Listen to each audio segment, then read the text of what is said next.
in this day and age of college coaches that are just not that good, he's one of those who is. Penn State, the biggest upset we've seen since. You signed up for all of this BS. I'm struggling to think of a more surprising outcome. Is this the year where he maybe decided to bolt and go to another program? Catastrophic disappointments. Clemson is number one. Number one. And then right behind there is Penn State and Texas. He loses to everyone who's really good, and he beats every mid to bad team. And in doing so, provides one of the more shocking outcomes that I can really remember in a long time.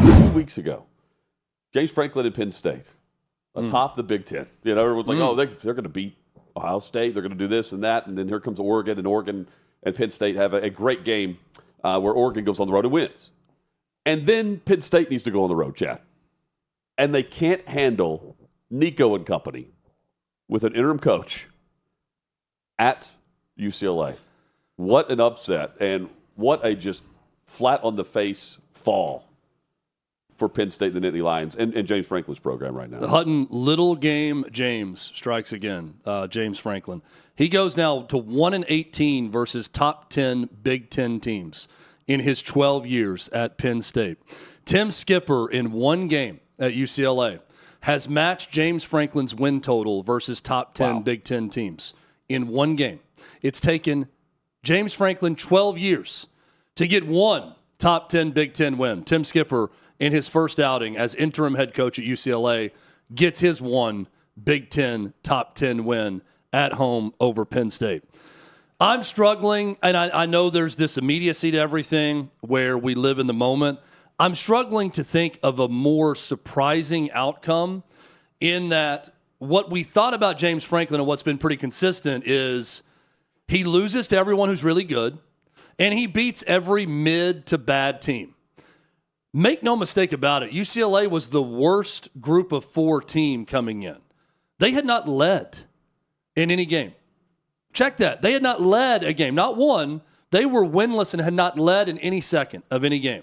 Wow. And they go out there, and Niko Iamaleava looks like Cam Newton in 2010 at Auburn, running all over Penn State's defense, which is supposed to be really good. And in doing so, provides one of the more shocking outcomes that I can really remember in a long time. It was shocking on a number of fronts, but maybe the most shocking part about this win was that Johnny Lawrence from Karate Kid 1984 beat James Franklin. Jerry Neuheisel looks like an 80s high school movie villain, and I'm here for it. This kid is diabolical, and he got the job done. And he looks and sounds just like a young Rick Neuheisel, his father. Looks like AI. Who is a college football. It looks like if you de-aged Rick, you know, like what would he look like when he was in college? I mean, look at this guy. Like, he looks like he's in Cobra Kai and is about to sweep the leg. Robert De Niro. Yeah. Well, he swept the leg all right. He swept the leg right out from under James Franklin.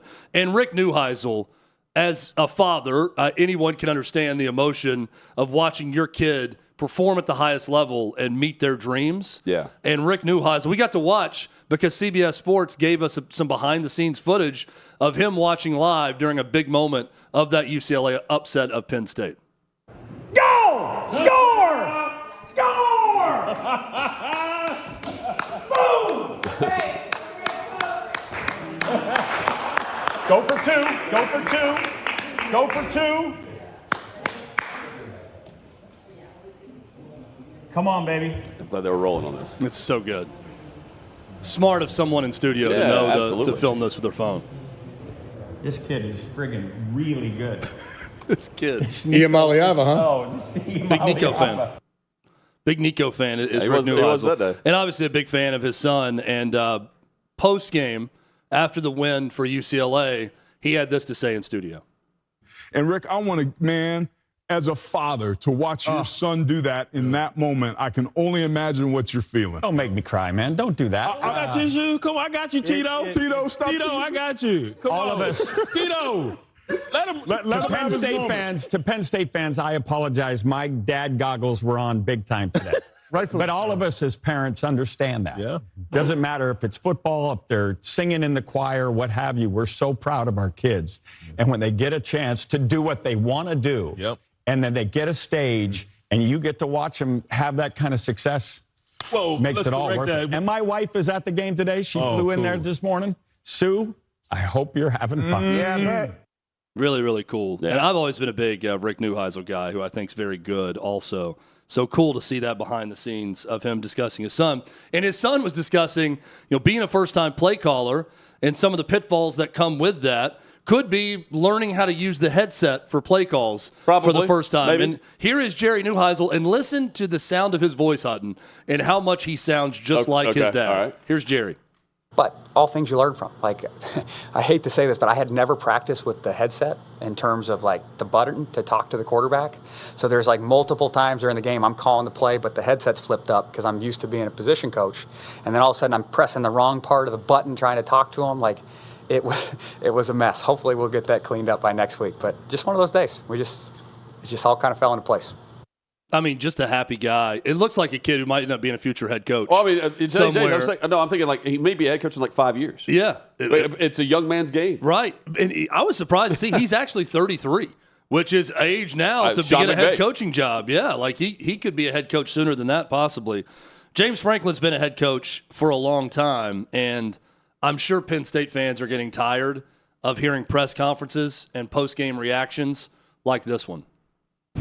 Obviously, we did not handle last week's loss well.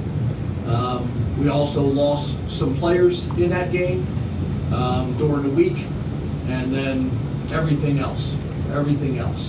Travel, everything else. Travel. Did not come out with the right energy to start the game, and before you know it, obviously they get a touchdown drive and an onside kick, and now you're fighting. They gain confidence, and we're fighting for the next 3 quarters. So that's my responsibility, and I didn't get it done. That was James Franklin postgame, and maybe we saw the best field storming with UVA over Florida State a Friday from a week ago.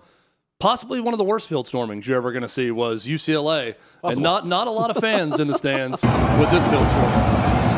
Look at that guy. They're all looking around like, is this okay? Are we doing this? Look at the security. Trying to stop people. Are we streaking through the quad to the gymnasium? You see this? You see the security guy in the background chasing this guy? Yeah. I don't know. Well, run this. Just keep this running. Chasing the 12-year-old kid? No, but you'll see him right here. Yellow jacket. Oh, my gosh. Watch him chase this guy. Trying to stop people. Trying to tackle him? Oh, come on. He knocked his hat off, or his hat fell off, and then he keeps going. Hello. And not a lot of speed on the security guard either.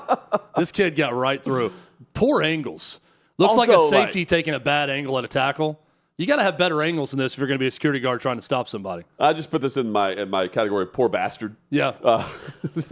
You look at people and you're like, man, what? They're in a position where I guess they're told that they have to do this, but like he's probably raising money for a fraternity right here. Yeah. with the CSC jacket on. I don't think he played sports because in sports you learn you run to where they're going and not where they are in the moment with angles. Yeah. He's just running to where they are right then, and then they're running away from him. This is like freshman run on. Really, really bad field In storming. game 1. And it does look like, you and your high school buddies are going to do something. You're all going to, storm something, And then you're like, retain the look field, and then you get out there and it's a joke's on you. Yeah, you look around Everyone's like- kind of looking around like, everyone oh, I'm the only one running? That was just Like me. Frank the Tank in old school. Hey, congratulations to UCLA. It's been a miserable go.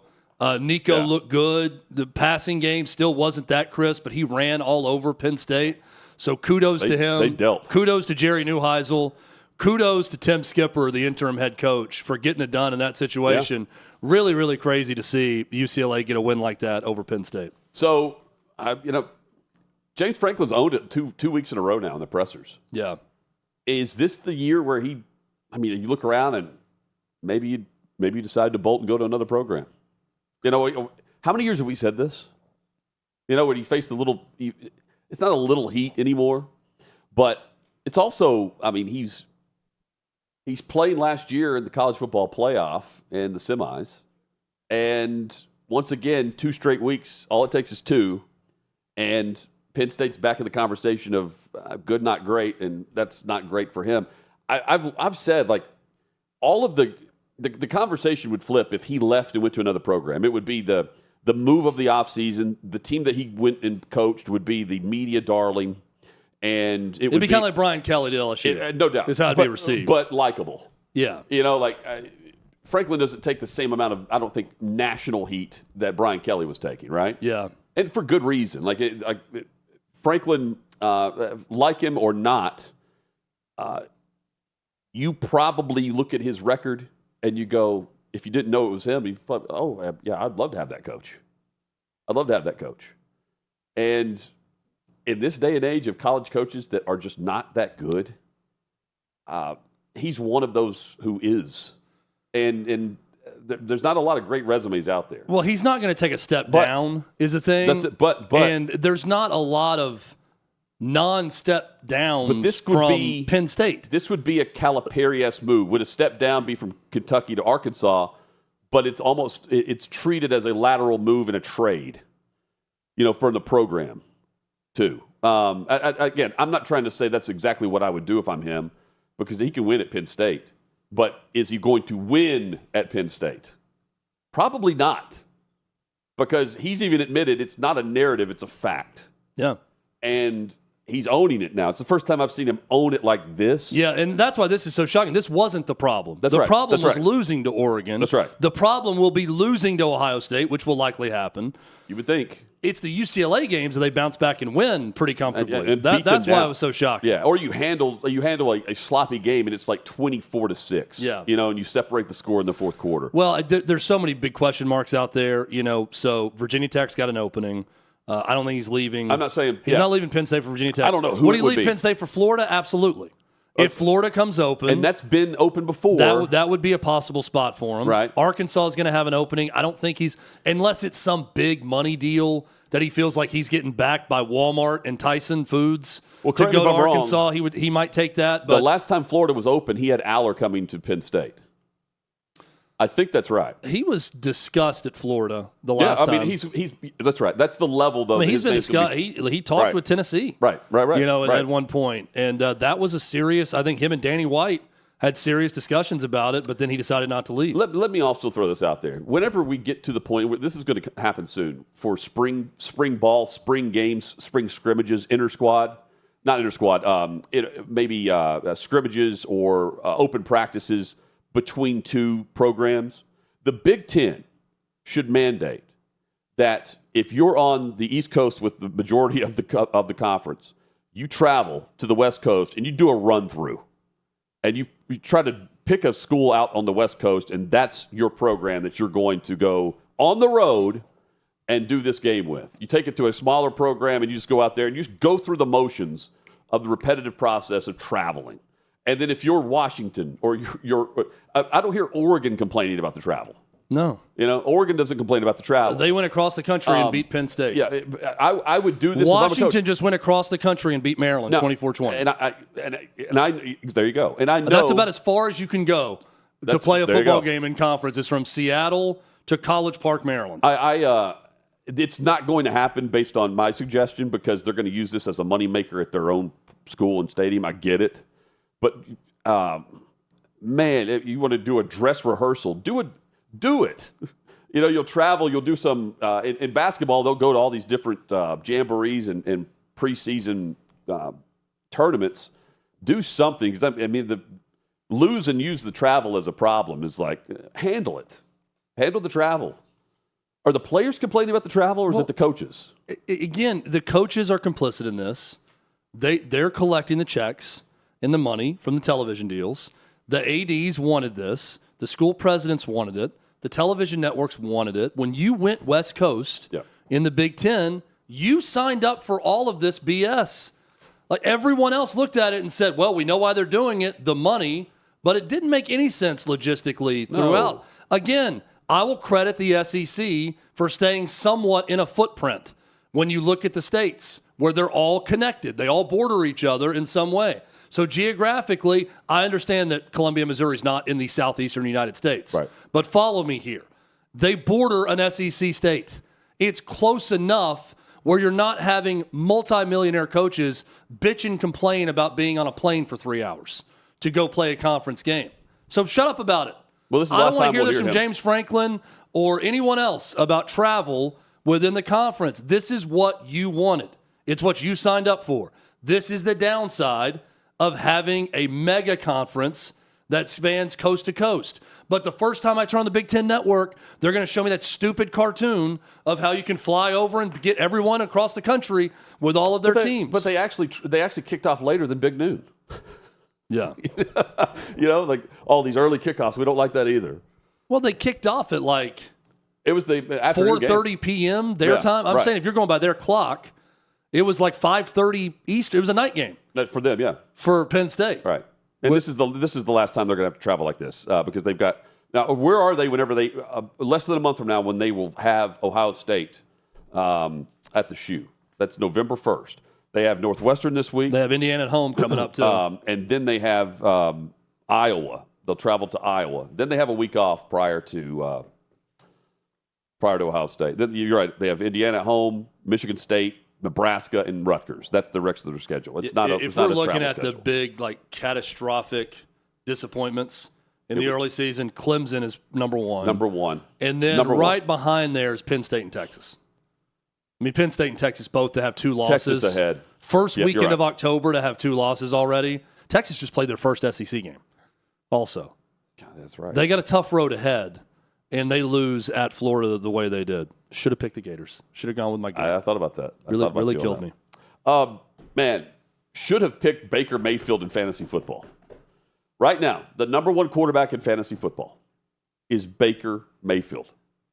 105.7 is his average score in your or my or anyone's league. What a showdown between he and Sam Darnold.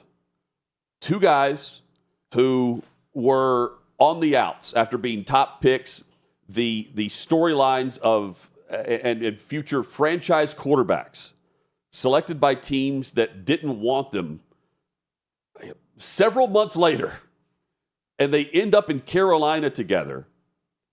And Baker Mayfield, on the path to Tampa, is scout team quarterback for, you've seen him take snaps as the scout team QB. And Darnold's playing, look at this, he's playing defensive end, running snaps in the QB jersey as a scout team quarterback. And scout team period, player, all-around player, taking reps in practice. That's where he was to where he is, which is your MVP right now. Gosh. I mean, they're teammates, and they don't speak on it because, well, they're not fond of their time with the Carolina Panthers. And Baker was funny with it this past week. You guys reminisce about the good old days in Carolina? What are you talking about? Reminisce about what days? The good old days in Carolina? Oh, nope. Nope. Nope. No, we don't. No, we don't. No, we don't. The what days? But, man, they win. Tampa went into Lumen Field, hung 38 points in a showdown on the Mike McDonald defense. And it's a defense that had yet to allow 20 points this season. Baker Mayfield completes 88% of his passes, Chad.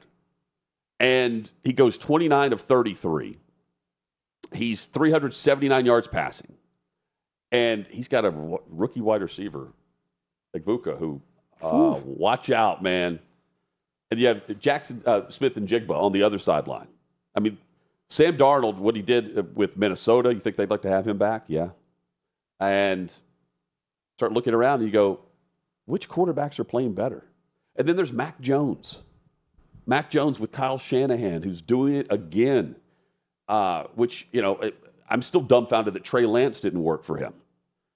Chad, we're in a league right now where Baker Mayfield and Sam Darnold are the best performers, along with Dak Prescott and Mac Jones off the bench. They're dealing. And meanwhile, Lamar Jackson's 1-4. And he's on the bench because he's hurt.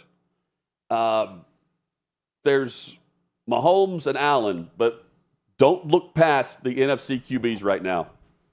And the last names of Mayfield and Darnold. Those guys are fun to watch, man. And what they've done, where their careers were, being the top picks, to where they are now, which is leading Super Bowl contenders. Both teams are. They have big-time playmakers and none bigger than their QBs. But that's hard to believe given how we viewed both quarterbacks, given where they were drafted. Hutton, Baker Mayfield has the perfect balance of asshole for a starting quarterback in the NFL. Yep. Like if I was to make the perfect quotient of asshole to respectable person for a quarterback in the league, it's Baker Mayfield. I fear that quotient is out of whack for Diego Pavia a little bit, right? Like it goes a little bit too far to the extreme with the trash talk and everything else and ability to back it up. And it needs to be reined in a little bit. I think that the model for Diego Pavia in college or for anyone that kind of plays with that edge and that chip is watch Baker Mayfield. Watch how he plays. Watch how he interacts with his teammates. Watch how he interacts with the media. Perfect quotient for that in the NFL. What was it that that Brady said about Tampa? He's like, I went there. We won the Super Bowl there. You know, we can win it. Comparing it to the Mayfield era. Did they not like winning the Super Bowl? Winning the Super Bowl. They didn't like winning because it was more fun with Mayfield. Yeah, was it not fun to win? That's what it was. Was it not fun winning a Super Bowl? Yeah. So, I mean, like that's... Hope it was fun. They're Hope you had fun. They rallied around this guy. And I didn't see this coming because it's good. It's just a one-year contract. Same thing with Darnold in Minnesota, except Tampa followed it up with a contract for him. Let me also point out the uniforms in that game was a work of art. Totally agree. Beautiful. I mean, there's the Seattle Seahawks. Those should be their uniforms. I will die on this hill. The biggest mistake they've ever made as a franchise was going to whatever the hell they're wearing right now and away from that. That is the most beautiful uniform. The silver helmet, silver pants, blue and green stripe on the side, the royal blue throughout is gorgeous. And when you contrast that with the creamsicle Tampa Bay Bucs old school uniforms, it was beautiful. I could not get enough of that game on Red Zone when they would cut to it because of the beauty of those unis. The Tampa Bay Bucs, please bring those back too. Let's just go back. Because the jersey something to behold, so is the way they're playing. All 5 games decided by one possession. And Mayfield right now, 4th in passing yards. He's tied for 3rd in touchdown passes. Already has 10 of those. And just 1 interception. Just 1 interception for Baker. And congrats to Aaron Glenn and the New York Jets now, the only team in the NFL without a win. Good job, boys. Congratulations. Great start, 0-5. Tennessee Titans. I mean, you want to talk about backdooring your way to a victory. I've never seen anything like that in my life. How I have still in disbelief how the Arizona Cardinals just gagged that game away. They are fumbling with no one around you in the end zone away from being up 28-6 late third quarter, and they lost the game. Why are we seeing more of this? It's so dumb. Run through the end zone. It's so stupid. Hand the ball to the official. Yes, do the Barry Sanders. What Go and hand it off to the ref every time. Don't even lose the ball at any point. Be water boy. Just keep running. Just keep running. It's like I'm tired, and the first thing to go are my arms, so I just throw it. I let loose the ball. Yeah. I don't even know if they're tired. They're just like celebrating too early. And then the fumble, the interception fumble. Cam Ward threw an interception for a touchdown. Yeah. For his own team. Started with a tip. That was unfortunate. Tip pass, by the lineman. intercepted. Intercepted, fumbled again, recovered in the end zone for a touchdown. And then to get the ball back after that and go down and score for an offense that, was putrid. They hadn't scored a touchdown in 7 quarters. And then fourth quarter, Cam Ward just started dealing. And that's the national perception will be that quarter. What happens now? Well, they play the Raiders, who got beat down 40-6. And are still a 5.5 point favorite? 5.5 point favorite at home in Vegas over Tennessee for Week 6 coming up. Trey Wallace is also coming up. This episode brought to you by Prize Picks. You and I make decisions every day, but on Prize Picks, being right can get you paid. Don't miss any of the excitement this season on Prize Picks, where it is good to be right. Prize Picks, simple to play. Just you pick more or less on 2 to 6 player stat projections, and if you get your picks right, you can cash in. It's also the best way to get action on sports in more than 40 or more states, including California, Texas, and Georgia. And they put their users first. So all withdrawals are fast, safe, secure. They offer Venmo, Apple Pay, MasterCard, much more. So quick and easy deposits into your account this season. And injury reboots. You can find out all about that with the Prize Picks app. You download the Prize Picks app and use the code HOTMIC. HOTMIC. HOTMIC. And that gets you $50 in lineups after you play your first $5 lineup. This code HOTMIC to get $50 in lineups after you play your first $5 lineup. Prize Picks, it's good to be right. Coming up, Trey Wallace.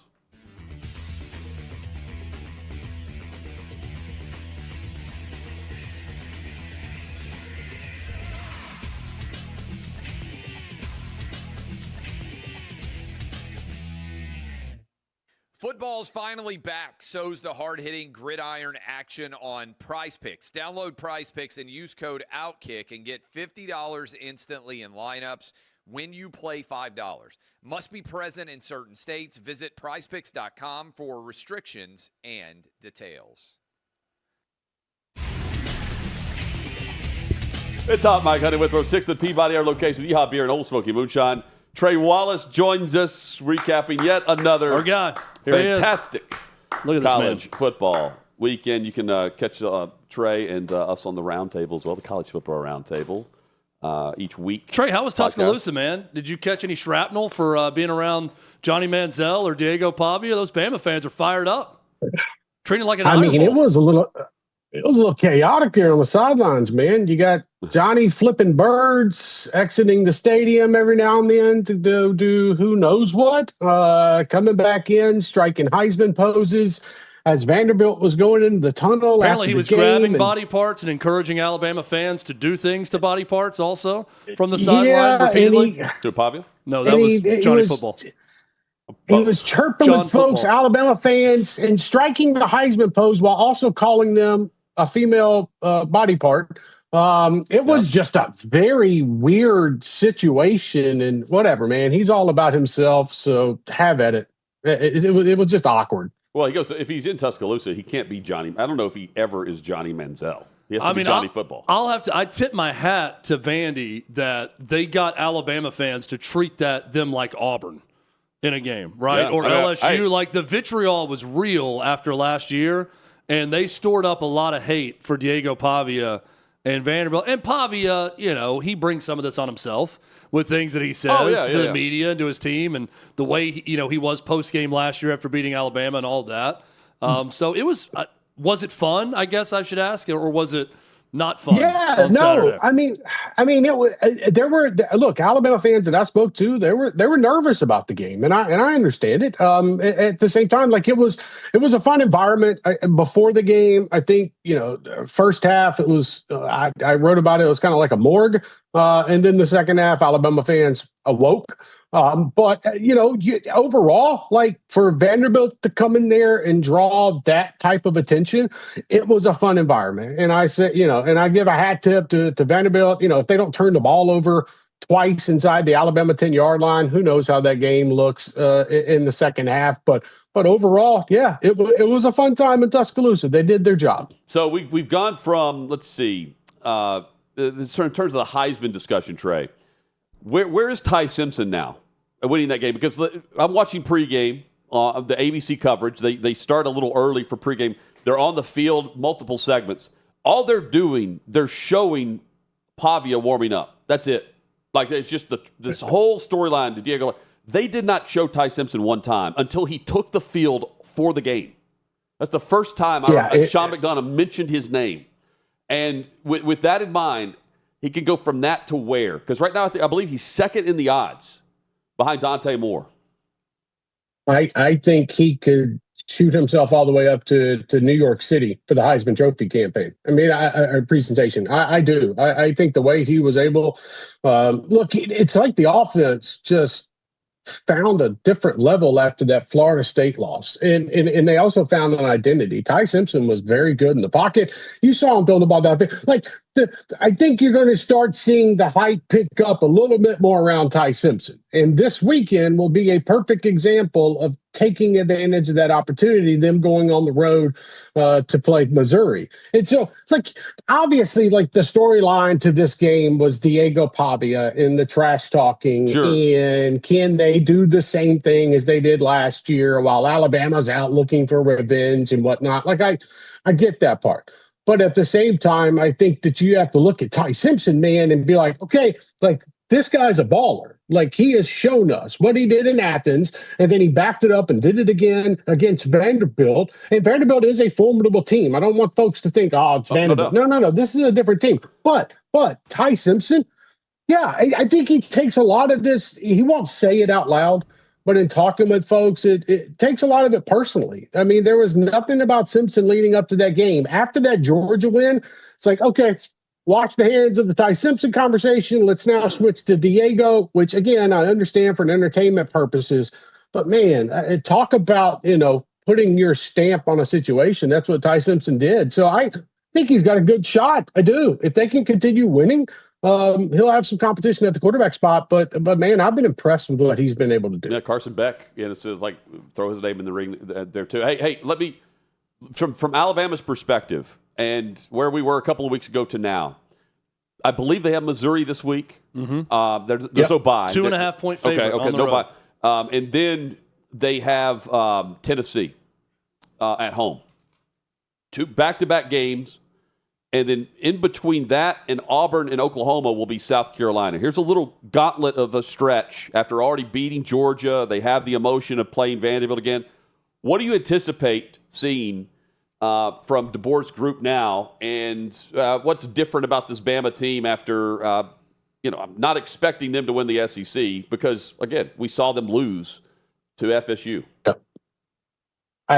You have Alabama has the perfect opportunity to go on the road to Columbia this weekend and put another stamp on the season and what they've been able to do since that Florida State loss. Like, I get that it's a noon kickoff. I think it's noon, 12:30ish, whatever Eastern time in Columbia. Like, I understand that part. The eyes are going to be on that game. And I think what Alabama's been able to do since that Florida State, everybody wrote them off. I wrote them off. We had conversations on here. It's Absolutely. like, okay, that's a different football team. That's not going to be a competitive football team. But now that you have an opportunity where the Missouri game is going to be very tough, because I like what Bo Pribula is doing. I like what Eli Drinkwitz has with that football team. That's going to be a tough going on the road and win. I know that they're favorites. I get that part. Then you got to turn around and you got to come back home and you got to play a Tennessee team that's finding a different cylinder with this offense under Joey Aguilar, who, by the way, they played Bobby Petrino in Arkansas this weekend. So if both teams win, you're setting up for potentially all the national attention in game day to come back to Tuscaloosa for Tennessee versus Alabama. And so I look at this as, yes, they have this gauntlet.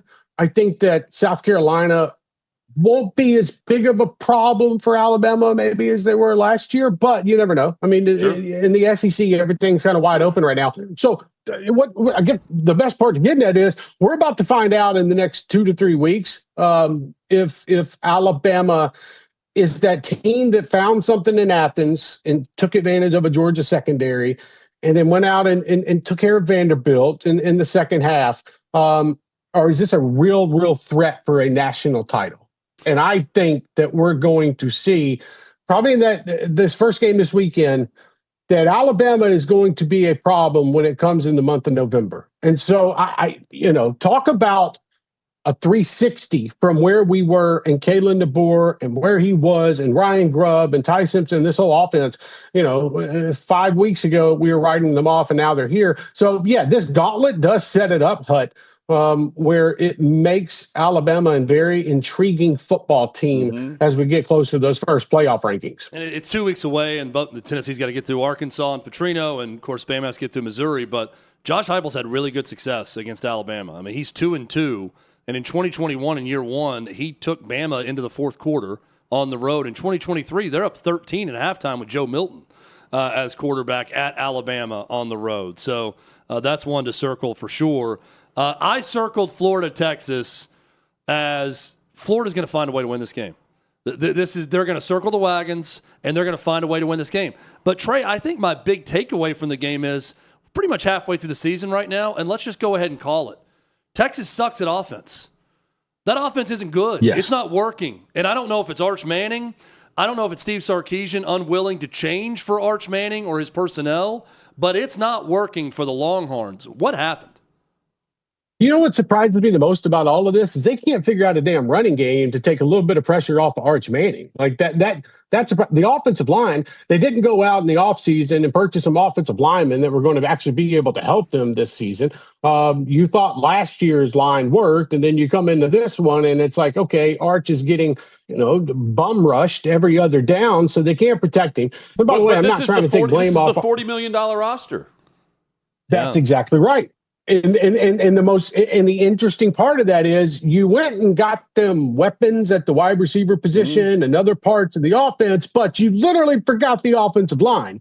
And so I look at Steve Sarkisian, and this thing is off the rails, guys. Like, this is bad. Like, I saved me with the whole Texas came back and they had it, one possession game with 50 seconds left. I'm sorry. That's because Billy Napier, in my opinion, kind of screwed up a little bit when it came to throwing the ball late and shouldn't have. Florida just went out there and dominated. Florida fans still can take away from that upset win that they're pissed off at Billy Napier for his clock management. Even it's like the best of all worlds. They win the game in spite of him, and they're mad that he's saving his job, but they're still taking to message boards and social media to bitch about his clock management late in that game. I love it all the way around. We talked about it last week on the roundtable, brother. It was like, can Florida go out here and put on a show and play good enough? Guys, they had over 400 yards of offense before the fourth quarter started. It's like, what the hell is going on here? Mm-hmm. And you're right. Like, you had Florida fans leaving that stadium that were conflicted. They're like, damn, we just beat Texas and Arch Manning. I'm excited, but man, we got to keep Billy Napier. I don't know how to feel right now. So like that, I mean, and you saw Scott Strickland, the AD at Florida. I mean, he was over the moon. He couldn't get a smile off his face. And I get it. Like, you're happy as an athletic director, but he's probably a little bit happy that, hey man, I don't have to make a decision this week, next week, the week after that. Like, this looks like a team that could go on a little run here. So social media is a weird place to judge things, but man, that's a conflicted fan base. And at the same time, Florida, it's like, where the hell was this team? Like, where was this? But I say that to say this: Texas just looks bad. Like, all the preseason hype, and I told folks in July, I was like, chill out on the Arch Manning Heisman shit. Like, he hasn't done anything yet, and that's not a knock and saying he won't do something down the road at Texas. But it was like, put the brakes on this just a tad bit. And now we're sitting here. Texas is out of the top 25. And it's crazy to think they were playing Ohio State in what was like a 1-3 matchup to start the year. And now they look like a team that could go lose to Oklahoma even without John Mateer on Saturday in Dallas. Trey, I'm starting to believe that Bill Belichick's one college football season is the equivalent of Urban Meyer's one NFL season, when the two tried to dip their toes in the other. This is a disaster. They lost at home 38-10 to a Clemson team that didn't have any offense going into that game. And then Ross Martin, who covers North Carolina, has a report this morning that they're not congratulating Drake May and the Patriots on their win because of the edict from Bill Belichick to not tweet or retweet anything Patriots-related. What the hell is happening here with Bill Belichick?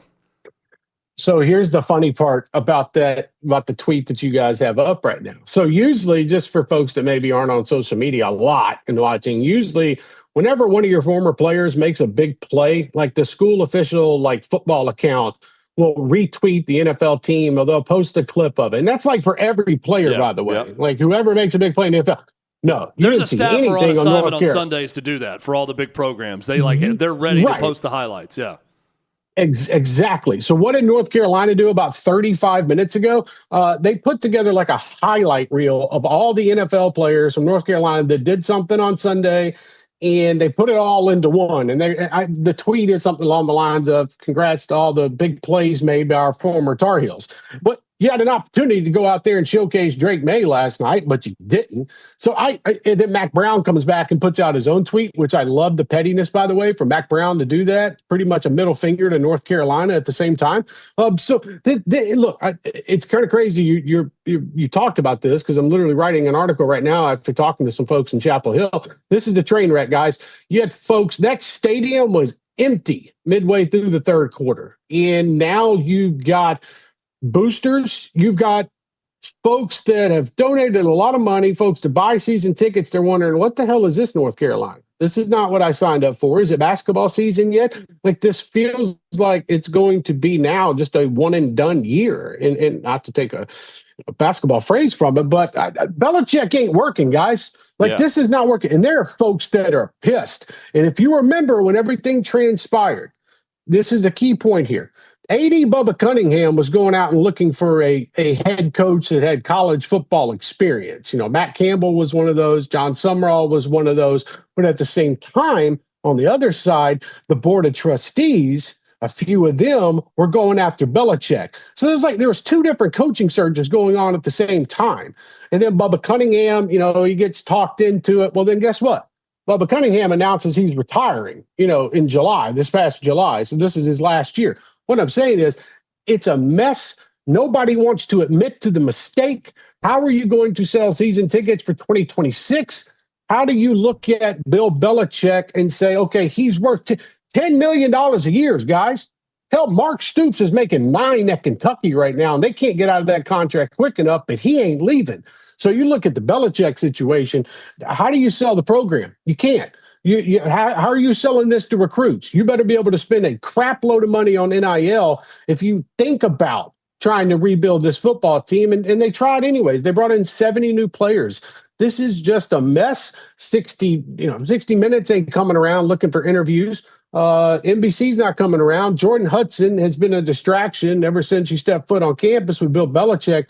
This is a public relations nightmare, and it's not going to get any better over the next second half of this season. That's a bad football team.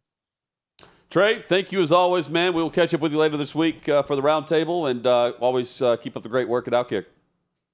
Guys, I appreciate it. Have a wonderful week. We'll talk soon. There he is, Trey Wallace. Can't wait for the roundtable with Trey this week. Yeah. It's been a fun exercise. That's fantastic. Yeah, we catch on social clips and much more there as well. Part analysis, part therapy session for everyone that needs it.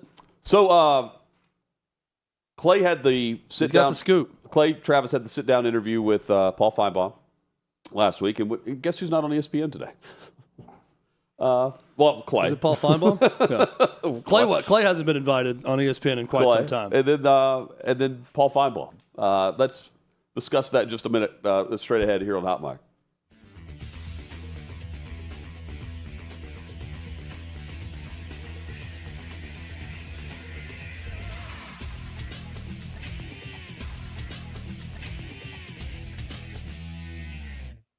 Football's finally back. So's the hard-hitting gridiron action on Prize Picks. Download Prize Picks and use code OutKick and get $50 instantly in lineups when you play $5.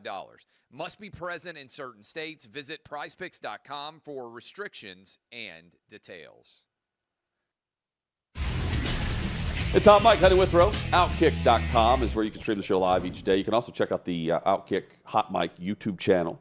Go subscribe there. Join the chat from the show, and hope you'll, of course, give us a thumbs up and share the show as well. We are excited to announce the return of the most patriotic award show on TV, the Fox Nation Patriot Awards. They're back, better than ever, hosted by our very own Sean Hannity. Thursday, November 6th at 8 p.m. Eastern Time, live from the Telus Center in New York, and tickets are on sale right now. You go to foxnation.com/Patriot Awards. That's foxnation.com/Patriot Awards.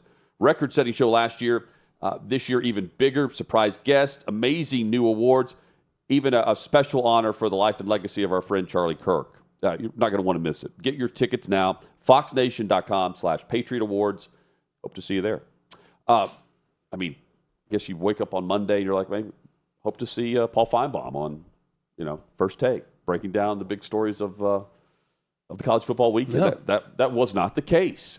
He's not on ESPN today. He was on with Clay in a sit-down interview last week. Clay Travis on X. Per sources, Disney ESPN removed Finebaum from appearing on ESPN since his OutKick interview expressing interest in running as a Republican for Senate in Alabama. ESPN has canceled all network appearances on all shows, including some that have occurred for a decade plus.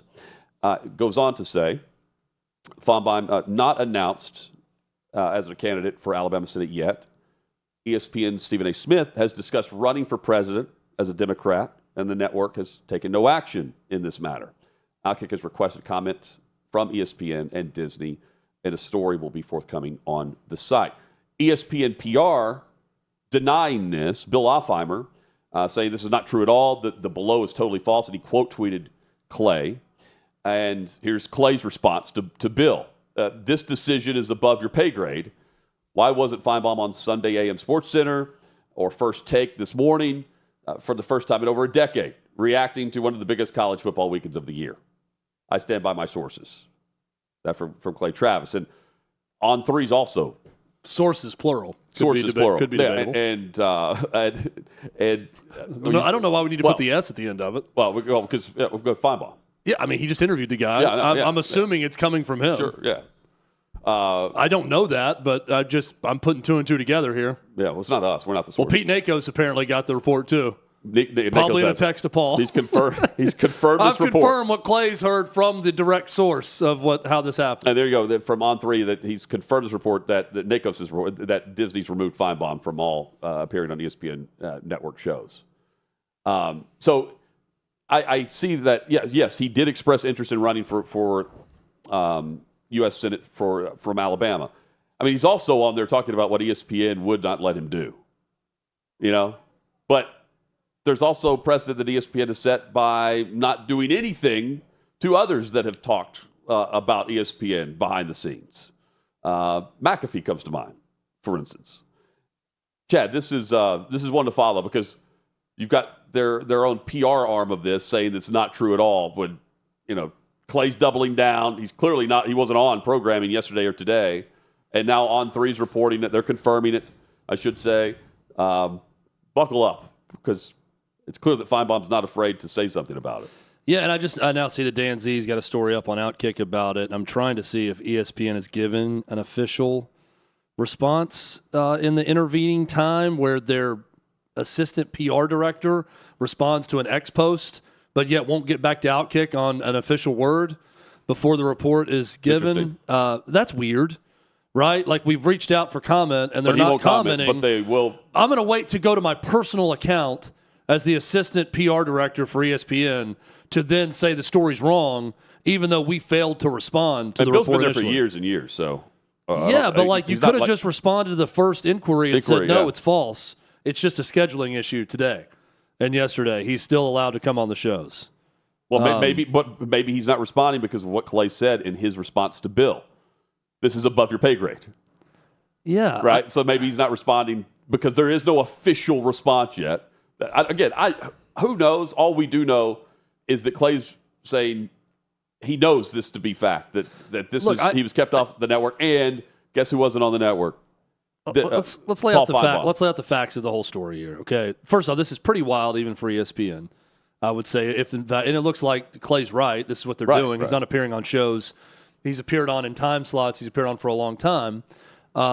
Pretty wild, even for ESPN. In that interview with Clay, though, he told a story about being denied an interview with Donald Trump by ESPN. Right. They wouldn't let him interview him, so he's upset about that. Here's the moral of the people are petty. This is what we get back into constantly. The execs at ESPN are likely being petty that he gave Clay Travis an interview because they're going to be very petty about Clay Travis and OutKick. And he gave OutKick that platform and Clay Travis that platform to announce this.